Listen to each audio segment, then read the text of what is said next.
Andriy Yermak is not just a presidential aide in Ukraine. He is often described as the shadow statesman, the man behind the curtain, the figure who decides who gets access to Volodymyr Zelensky. Some in Kyiv call him the Richelieu of Bank Street, the cardinal whispering in the king's ear. But in Washington, he has earned a different nickname. According to Politico, Yermak has become a bipartisan irritant. That means Democrats and Republicans, usually at each other's throats, find common ground in being frustrated with him. Politico reported that during his recent visits to the United States, Yermak left officials puzzled. Meetings were canceled. Agendas unclear. The purpose of the trip in question. Lawmakers and staffers asked the same thing. Why is he here? What is he trying to accomplish? When Washington agrees on something across party lines, you know it is serious. And this time, the consensus was that Yermak was wasting time and burning goodwill.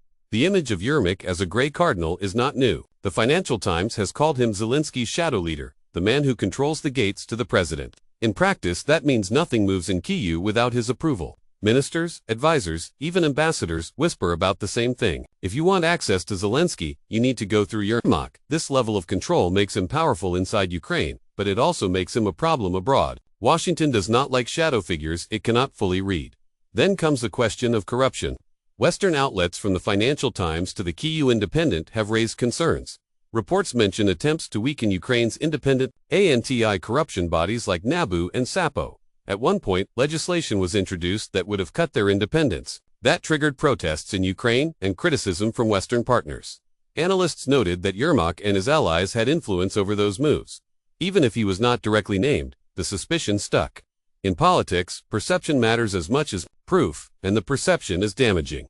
Newsweek has gone further, pointing out that corruption remains deeply rooted in the Ukrainian elite, and that figures close to the president have too much unchecked power. The Washington Post described protests when Parliament tried to pass laws that would limit anti-corruption agencies. The context is clear. Ukraine asks for tens of billions in support from Western taxpayers, while its own officials flirt with undermining watchdogs. That is a narrative tailor-made to breed skepticism in Washington. Politico's description of Yermak as a bipartisan irritant matters because U.S. aid to Ukraine is a bipartisan issue. Republicans already question the money flow. Democrats are less united than before. The moment a key figure from Kyiv becomes a source of annoyance rather than trust, the risk is obvious. Funding could stall, support could shrink, and the American public, already skeptical, might turn away faster. This is why every move by Yermak matters far beyond Kyiv, inside Ukraine. His reputation is also mixed. Many see him as overstepping his formal role. He is the head of the president's office, not a prime minister, not a minister of defense, not a foreign minister, yet he acts as if he holds all those titles at once. Critics in Kyiv complain that he grabs too much power and leaves ministers sidelined. Supporters argue he is efficient and loyal to Zelensky, but loyalty is not a substitute for institutions, and institutions are what Western partners demand. What makes this worse is timing. The Trump administration is far less patient with Ukraine than Biden's team was.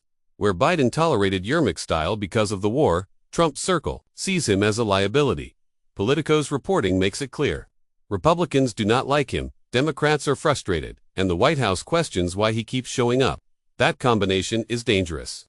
When Washington irritation hardens into distrust, budgets change and aid slows down. So what does this mean for Ukraine? On one level, Yermak is the trusted lieutenant Zelensky relies on. None. On another level, he is the man Western allies warn about behind closed doors. The contradiction is unsustainable. Either he adjusts his role, or he risks becoming the reason Ukraine loses bipartisan backing in Washington. And once bipartisan support collapses, Ukraine's war effort and reconstruction plans are in real danger. The lesson here is not about one man's ego. It is about how politics and perception collide. Yermak may be Richelieu in Kyiv, but in Washington, he is one more lobbyist without a clear agenda.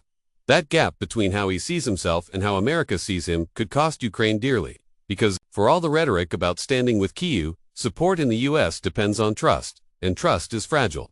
Break it once, and the damage lasts for years. Bottom line, Politico calls Yermak a bipartisan irritant. Financial Times calls him a shadow leader. Ukrainians call him a gray cardinal.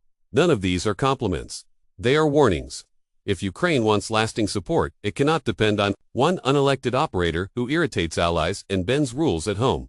It needs strong institutions, not just powerful fixers. And the sooner Kyiv realizes that, the safer its future will be. Thanks for watching.